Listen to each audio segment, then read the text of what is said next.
Proclamação do Evangelho de Jesus Cristo segundo Mateus. Naquele tempo, vendo Jesus as multidões, subiu ao monte e sentou-se. Os discípulos aproximaram-se e Jesus começou a ensiná-los. Bem-aventurados os pobres em espírito, porque deles é o reino dos céus. Bem-aventurados os aflitos, porque serão consolados. Bem-aventurados os mansos, porque possuirão a terra. Bem-aventurados os que têm fome e sede de justiça, porque serão saciados. Bem-aventurados os misericordiosos, porque alcançarão misericórdia. Bem-aventurados os puros de coração, porque verão a Deus. Bem-aventurados os que promovem a paz, porque serão chamados filhos de Deus.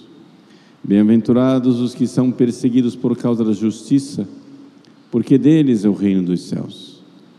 Bem-aventurados sois vós, quando vos injuriarem e perseguirem e mentindo, disserem todo tipo de mal contra vós por causa de mim. Alegrai-vos e exultai, porque será grande a vossa recompensa nos céus. Do mesmo modo perseguiram os profetas que vieram antes de vós. Palavra da salvação.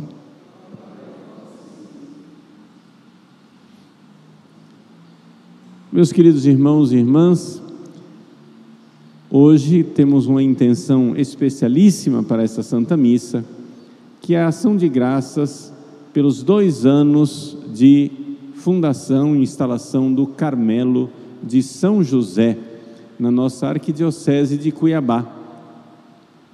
Agora de manhã, o nosso arcebispo emérito, Dom Milton, está no Carmelo, juntamente com o povo de Deus, dando graças por esse momento, por esse tempo tão importante.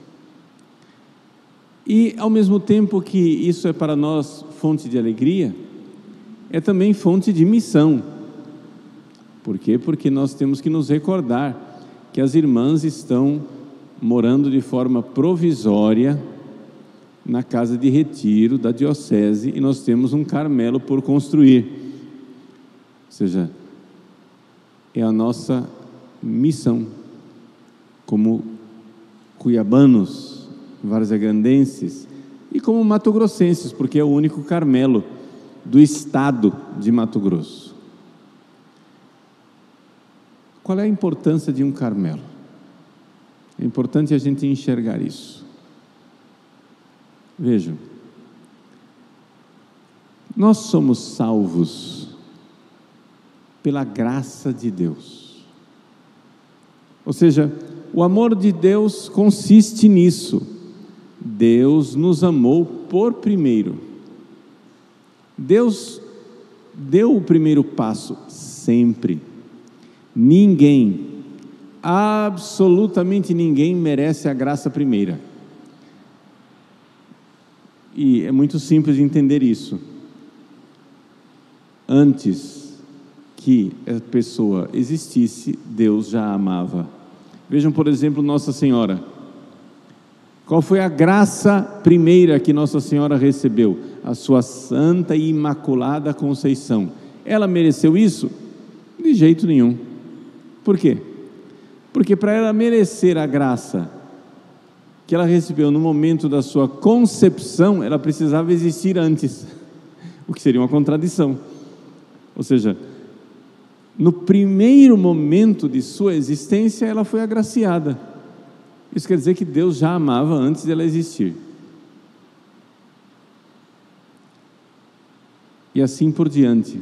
Não vou entrar aqui em detalhes, por exemplo, a respeito da alma de Jesus, que Ele é Deus, embora a alma tenha sido criada, mas não quero complicar as coisas na cabeça de vocês. O que eu quero que vocês entendam é que antes que você existisse, Deus já amou você e escolheu você. Deus escolheu você e deu a você a graça. a graça da salvação. Você foi escolhido por Deus, agraciado por Deus.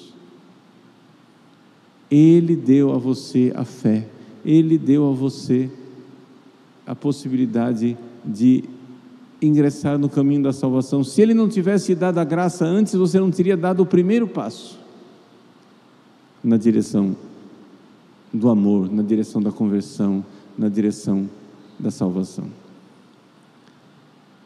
Mas uma vez que a gente recebe essa graça,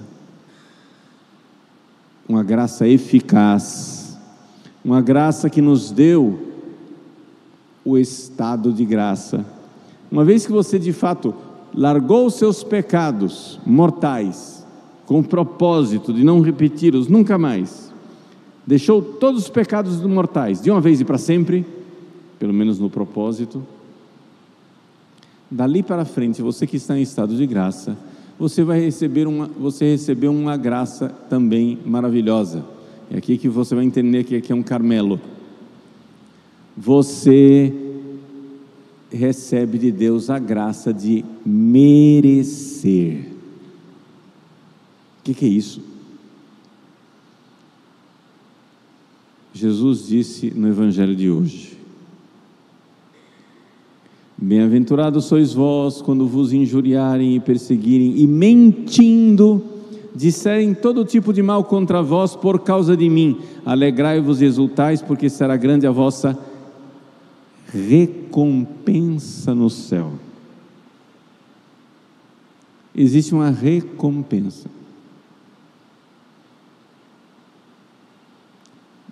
O que quer dizer isso? Vejam, Deus é infinito. Acontece, porém, que nós, almas humanas, nós somos finitos. Nós somos limitados. Evidente. Por quê? Como que você vai pôr um oceano infinito dentro de um recipiente, por maior que ele seja? Nós podemos ser grandes ou pequenos, podemos ser pequeninos, como uma criança que acaba de ser batizada, que tem uma porção mínima da graça de Deus, ou podemos ser imensos, extraordinários, como a Virgem Maria. Seja como for, Deus se derrama em nossa alma, Deus infinito se derrama a nossa alma, e nós só podemos aproveitar essa graça de forma finita. E aí é que vem a maravilha de Deus. Deus, então, pensou uma forma de nós participarmos da sua felicidade de forma proporcionada ao amor com que nós amarmos neste mundo. Quanto mais você amar Deus neste mundo, maior será a sua glória no céu. Quanto mais você for preguiçoso, ficar se arrastando, não for generoso, você pode até entrar no céu, depois de um belo purgatório, por misericórdia de Deus, se você receber a graça da perseverança final, que é difícil para os preguiçosos receber a graça da perseverança final, é difícil para quem não é generoso receber a graça da perseverança final. Se você receber a graça da perseverança final e for salvo, a sua glória no céu será bem menor do que quem foi generoso. Você vai dizer assim: mas padre, Deus não trata todo mundo igual? Deus trata todo mundo igual. Nós é que não tratamos Deus de forma igual. Nós é que não correspondemos ao seu amor.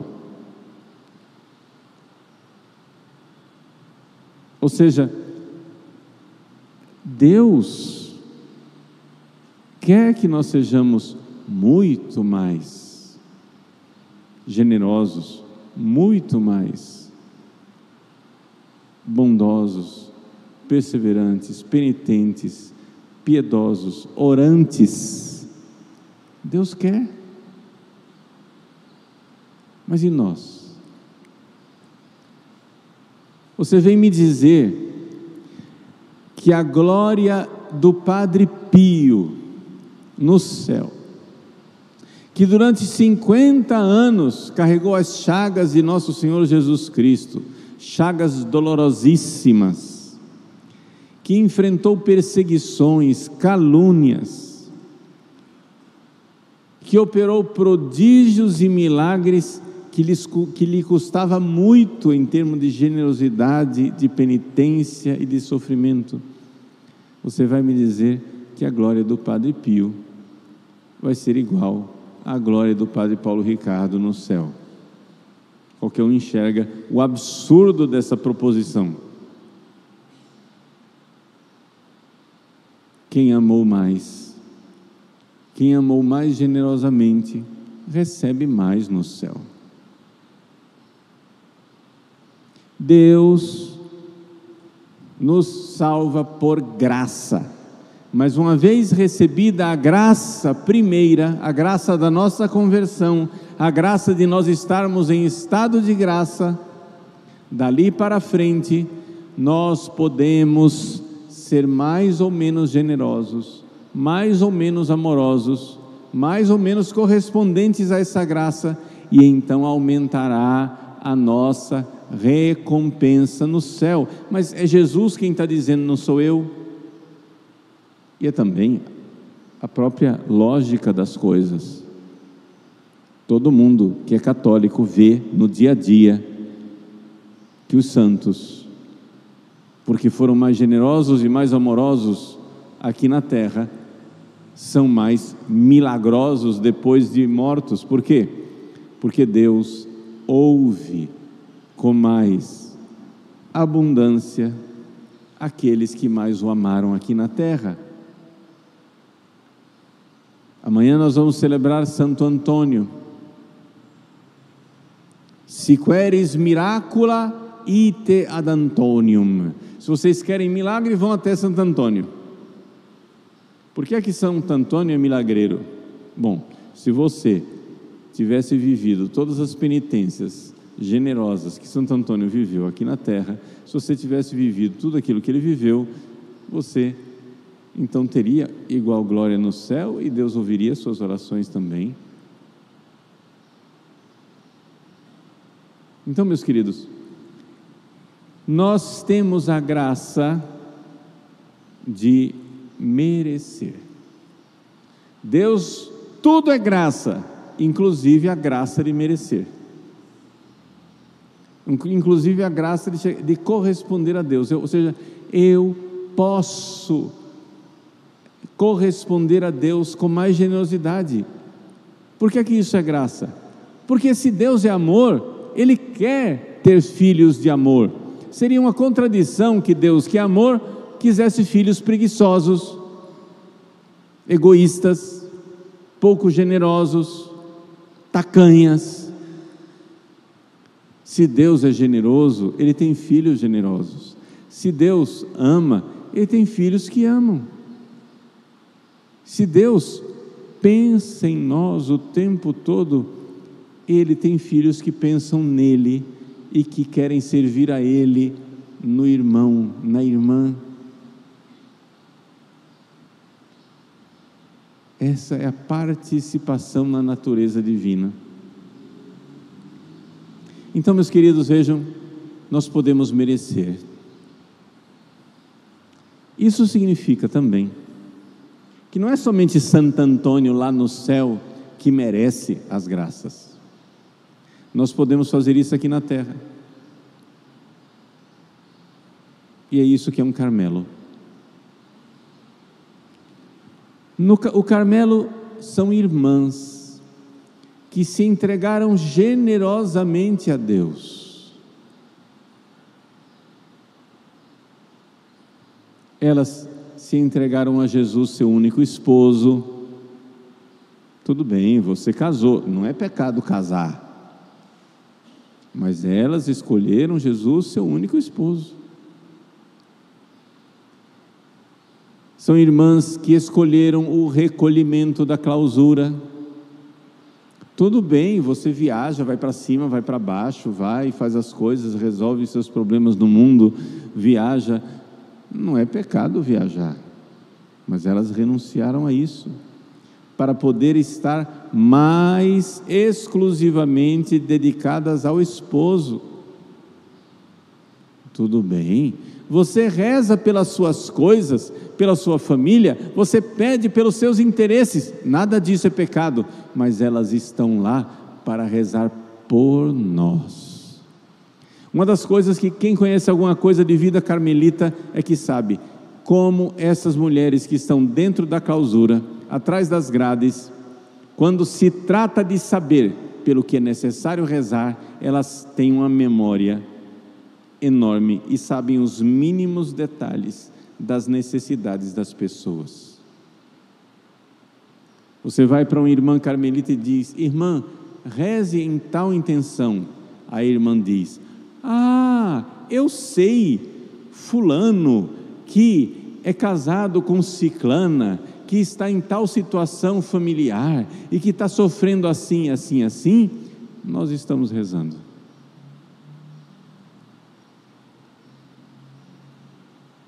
E rezam, não no geralzão assim, eu rezo por todos os pecados. Não, o amor não é geralzão, o amor não é uma abstração. Isso é uma coisa que eu aprendi com as carmelitas. Dedicar tempo à oração privada, para na oração privada rezar, interceder nominalmente por necessidades, e quanto mais específicas, mais eficaz a oração. Eu vou rezar por fulano, e por essa necessidade espiritual dele aqui, e vou pedir, e vou oferecer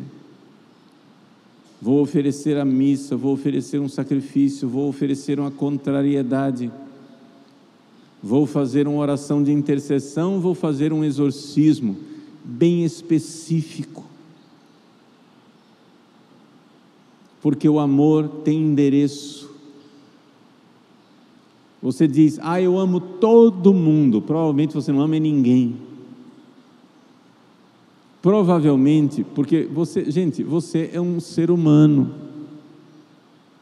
Quando você põe a coisa na abstração, você não consegue amar de verdade. Se você se sacrifica, se angustia, se oferece pela conversão de um pecador, então você tem um trampolim de experiência para se sacrificar, se angustiar e se oferecer por todos os pecadores. É amando a este específico que a gente ama a todos. E é por isso que é tão importante um Carmelo em Cuiabá. É importante um Carmelo em Mato Grosso, porque essas irmãs estão rezando e merecendo as graças para nós. Mas tem carmelitas no mundo inteiro rezando pelo geralzão, rezando de forma genérica. Isso vale, mas é importante que haja lá.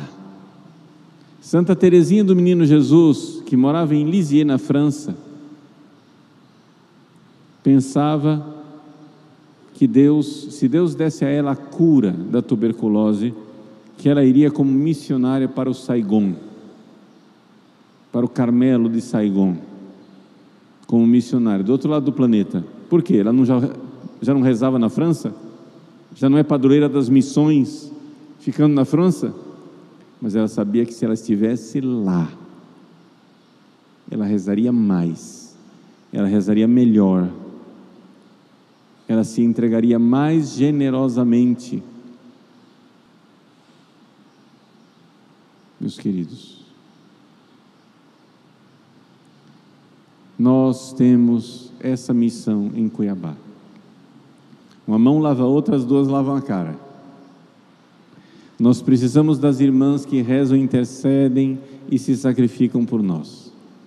Então nós precisamos rezar, interceder e nos sacrificar por elas para construir esse Carmelo.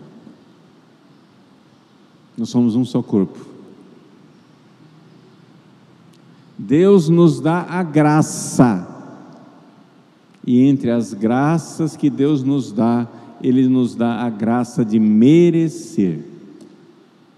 As irmãs no Carmelo são causa meritória de muitas graças que nós recebemos, e nós também podemos ser causa meritória das graças que elas recebem,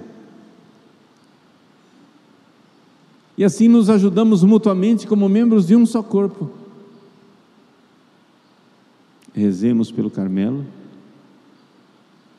nos sacrifiquemos pelo Carmelo, generosamente vamos construir esse Carmelo. O tempo está passando, as irmãs têm tempo limitado na casa de retiro, elas não estão lá para sempre. Nós temos que começar a construir parede, de verdade. Então vamos lá. No céu nós saberemos o que de glória, o que de alegria, o que de felicidade para Deus e para os seus anjos e para nós